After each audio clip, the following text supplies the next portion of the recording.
sahabat-sahabatku, siapa saja yang bisa mengkhotamkan Al-Quran satu malam, nanti saya kasih hadiah, kan begitu. Kalimat khotam itu A sampai Z kan sudah tersusun sih mas.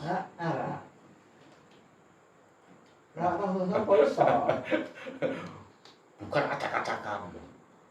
Zaman dulu pos sudah ada kertas. Cina itu sudah berkembang. Cina. Nabi kuwi diceritake iki mau ora? Ceritane wis ora pas kabeh. Lah kok ora pas kabeh piye? Rasulullah ketika mau wafat itu tidak pesan apa-apa. Satu, tidak pesan apa-apa. Ya, yang kedua, Quran belum tersusun. Yang ketiga, Rasul itu buta huruf. Adalah gituan.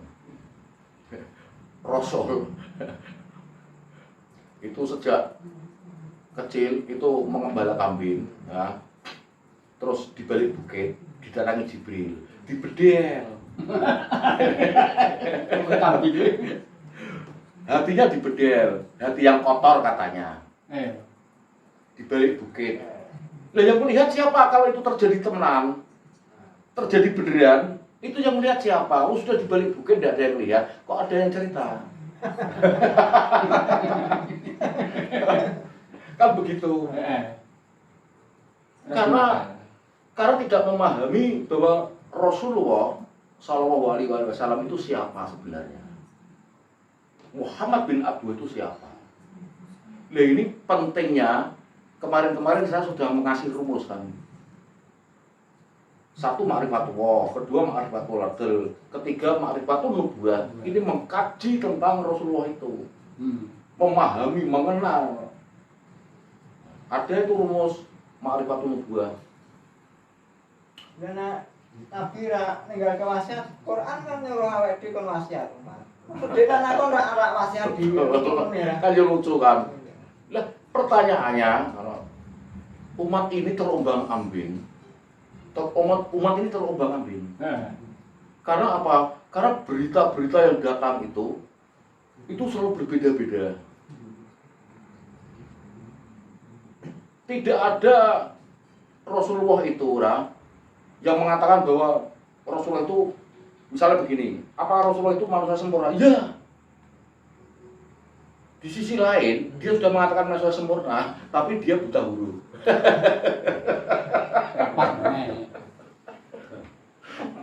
Lu sempurna buta huruf.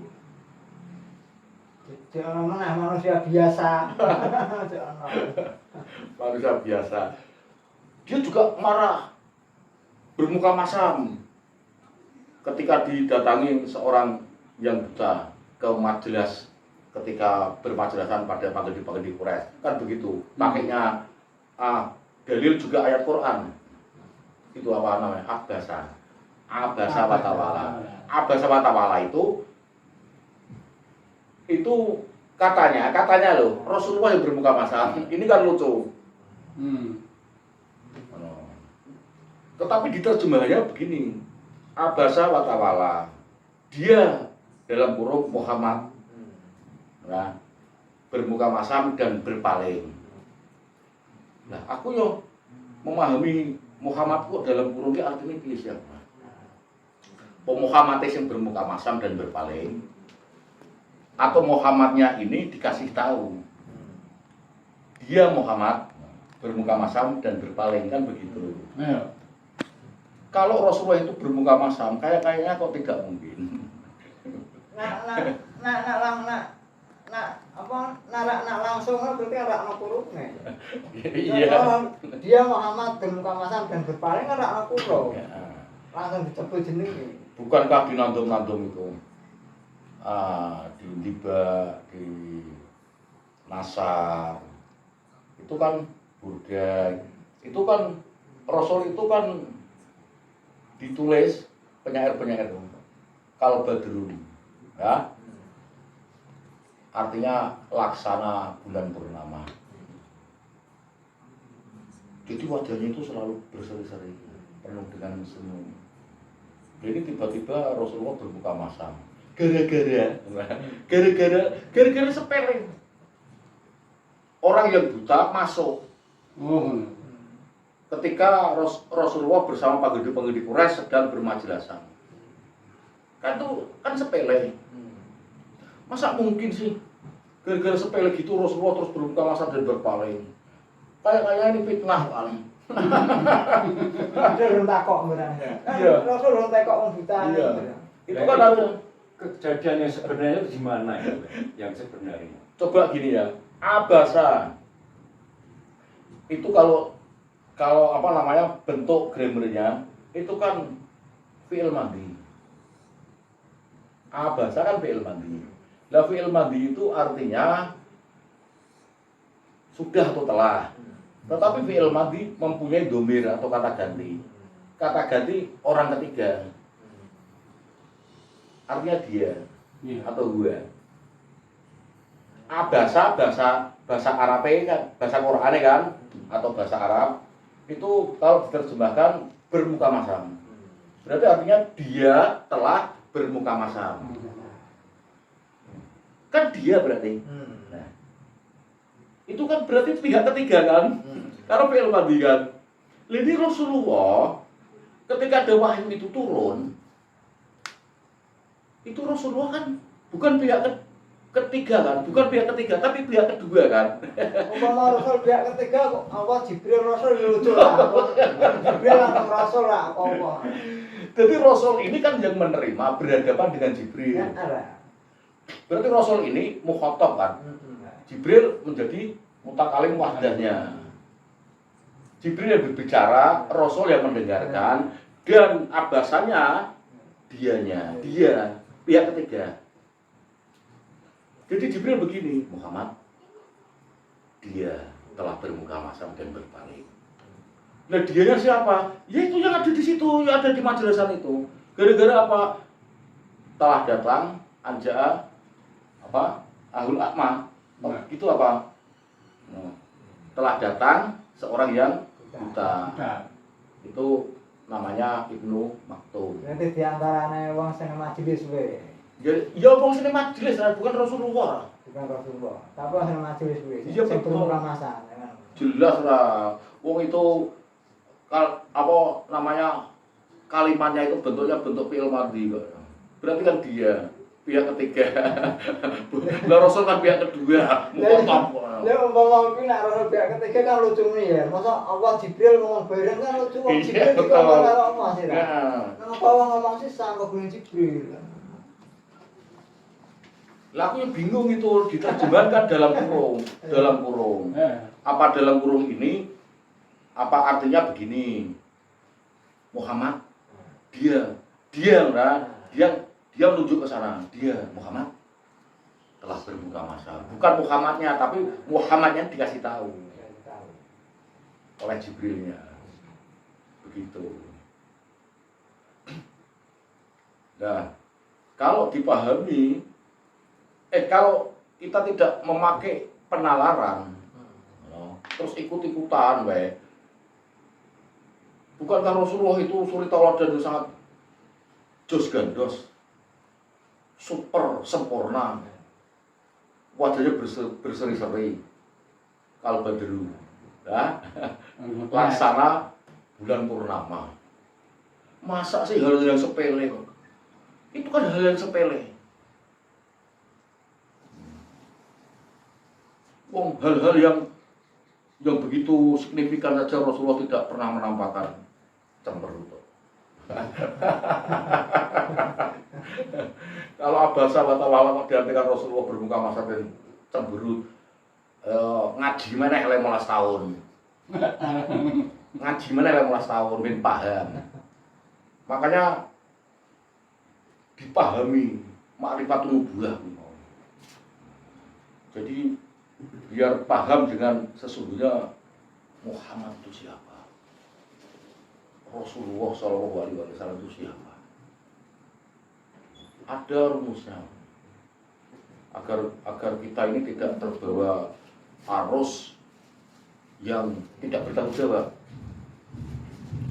Masa sih kita sebagai umat Rasulullah, nabi pilihan, datuknya para ambiya, sempurna, perfect, insan kamil, rangono sirah, Habibullah, masa tidak bisa tulis, tidak bisa baca, terus mesunan, nah, terus orang tanggung jawab. Bentuk orang Jawa mau kayak orang pesan kaki, tidak pesan apa-apa ketika mau wafat. Quran masih paling selebar. Kalau saya tidak bisa menerima itu, karena dalil-dalil bahwa yang mengatakan Rasulullah itu sempurna itu banyak di Al-Quran. Suri tauladan yang sangat indah. Padahal ini sejarah ya, Muhammad kan ayah bagi mereka yang yatim, penggandeng tangan si buta, teman duduk pelindung para janda-janda, teman duduk para penderita kusta. Masa orang buta lewat Makanya paling mas bermuka masam kan lucu nih. Perilaku Rasulullah terjaga maupun tidur itu wahyu. Wahyu. Apakah mungkin Allah itu berpaling sama orang yang buta? Kan begitu. Ya. Lagi ini kan ada sangkut pautnya dengan Allah kan. Bahwa Rasulullah itu apa yang diucapkan, gerakannya, tidur dan terjaga lagi itu wahyu. Nah kalau itu wahyu berarti kalau Rasulullah bermuka masam berarti Tuhan bermuka masam. Tidak senang sama orang yang buta kan gitu. Itu tidak masuk akal lagi. Sifatnya Allah toh Ar-Rahman Ar-Rahim yang didahulukan. Kan begitu. Jadi nanti misalnya ya ada orang yang mengatakan bahwa Nabi itu Rasulullah itu buta huruf. Itu perlu dikasih tahu. Kon sekolahnya 16 tahun. Kalau ngaji mana nggak mas tahu. Ngaji 5 tahun. Dia manusia sempurna ya. Kuncinya bahwa Muhammad Rasulullah itu manusia sempurna. Yang disebut insan kamil. Betul, insan kamil. Berarti dia bertanggung jawab. Dia juga pandai mengetahui segala hal. Dan ilmunya meliputi.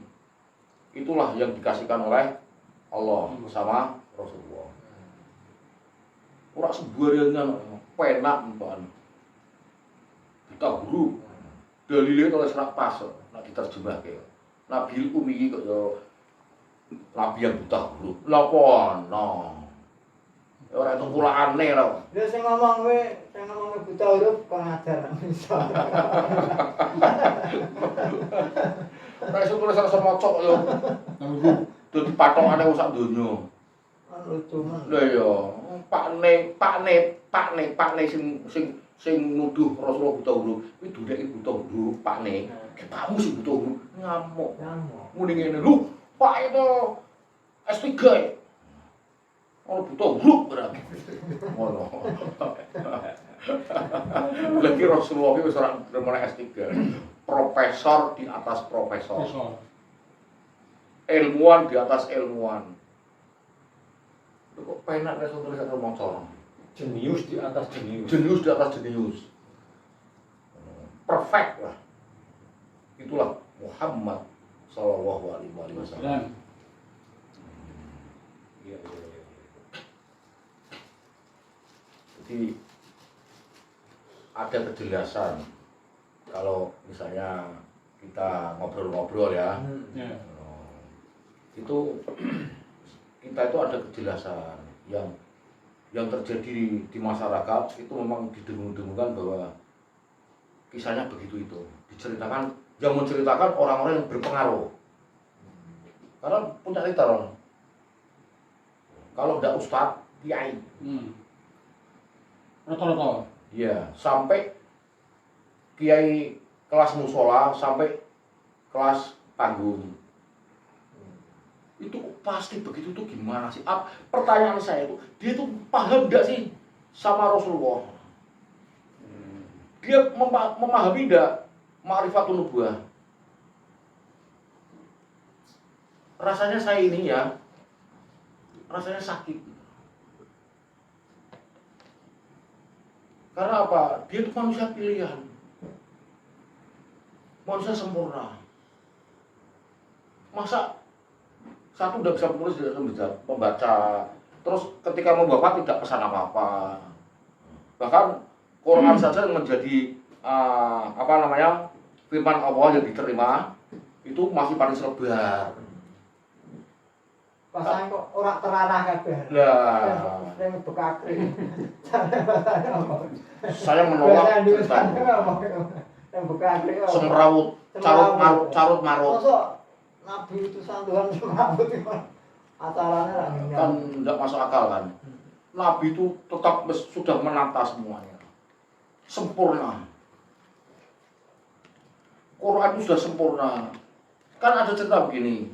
Rasulullah itu kalau bulan Ramadan itu sering mengadakan sayembara. Begini. Sahabat-sahabatku, siapa saja yang bisa mengkhotamkan Al-Quran satu malam, nanti saya kasih hadiah, kan begitu. Kalimat khotam itu A sampai Z kan sudah tersusun sih mas.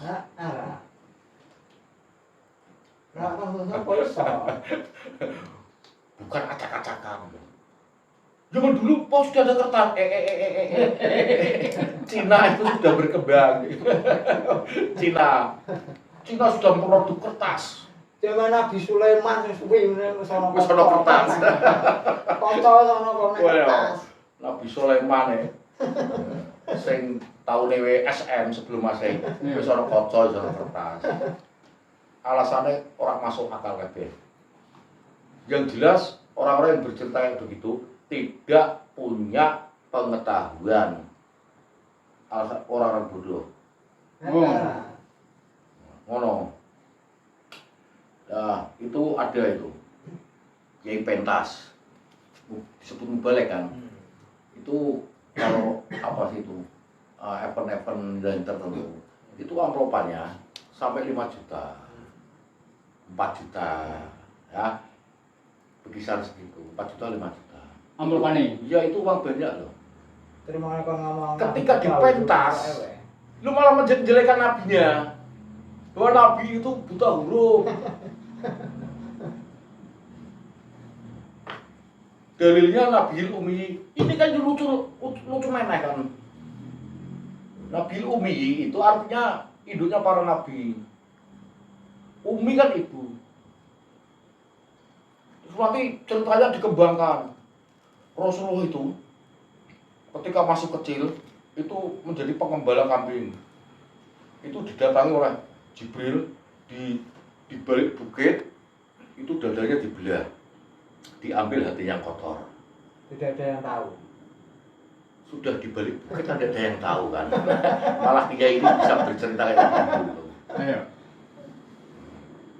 Ini kan tidak wajar kan.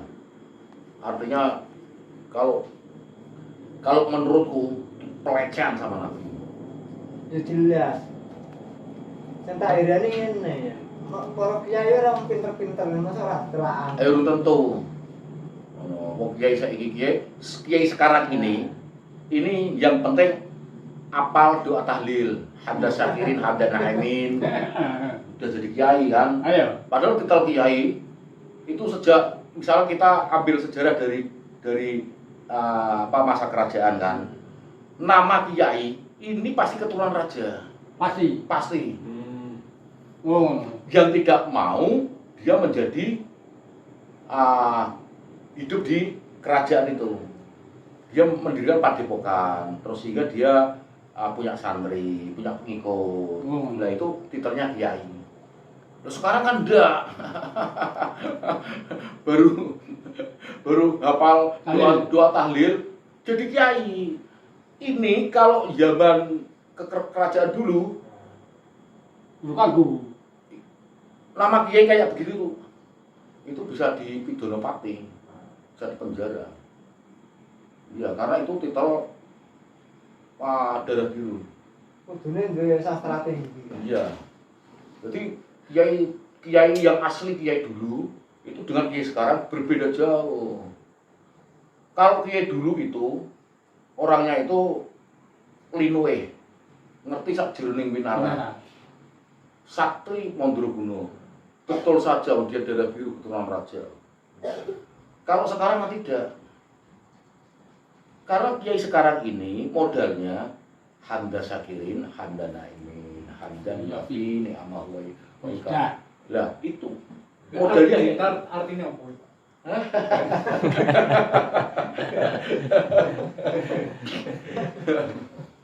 asal kok apal doa tahlil itu jadi kiai. Rata-rata. Menjadikan kiai sendiri gitu loh. Loh, kalau sudah dipanggil kiai bangganya luar biasa. Malah ujub ini yang ada. Padahal nama kiai itu orangnya harus sakti mandraguna. Ngerti sak jroning winara. Harus keturunan dari kerajaan. Kalau tidak, kalau zaman dulu ada kiai-kiai yang mengaku kiai, tidak keturunan dari raja, maka ditangkap. Ditangkap di pidana pati. Itu. Nah sekarang kan tidak. Mumpung rak rajane saya. Jadi nama kiai ini kayak jualan gethuk. Gitu. Nah, Ngomong rak rajane kan harus hati-hati. misalnya ada pencuri ya, maling ya di kampung gitu ya. Itu ada kiainya, di situ ada 3 kiai. Tidak bisa nangkap kok. Kalau dulu kan enggak, namanya kiai itu kalau ada malingnya datang kok. Malah datang ke tempatnya kiai itu. Karena sakti. Di situ tidak dipukulin, enggak, dikasih nasihat, kasih makan, setelah itu dikasih modal. Sehingga maling itu tobat. Zaman dulu. Sekarang enggak. Pentung. Ada maling itu satu RT kiainya ada 3, tidak bisa nangkap maling itu. Karena semprol. Nah, kiai sekarang ini mudah modalnya, mudah. Yang penting pakai kemadon, pakai sorban, pakai sarung. Kalau perlu sarungnya BAS. Itu ciri-ciri. Untuk ciri-ciri. Kalau seperti kita ini sarungnya atlas, gajah duduk, Wadimor. Tapi kalau kiai BAS, aslinya loh, kualitasnya tidak seperti sarungnya. Sarungnya berkualitas, tapi yang memakai tidak berkualitas seperti sarungnya. Iya. Malah orang-orang yang berkualitas itu pakai badimor, atlas, gajah duduk. Diam dia di pojokan. Tapi memahami. Itu orang berkualitas. Nah sekarang ini kan yang dipandang itu kan harta. Sekalipun itu orang bodoh, yang penting dia dipoles dengan pakaian. Begininya ini berlaku. Tetapi orang yang berilmu tapi tidak punya harta itu duduknya di pojok, mau usul saja tidak diterima.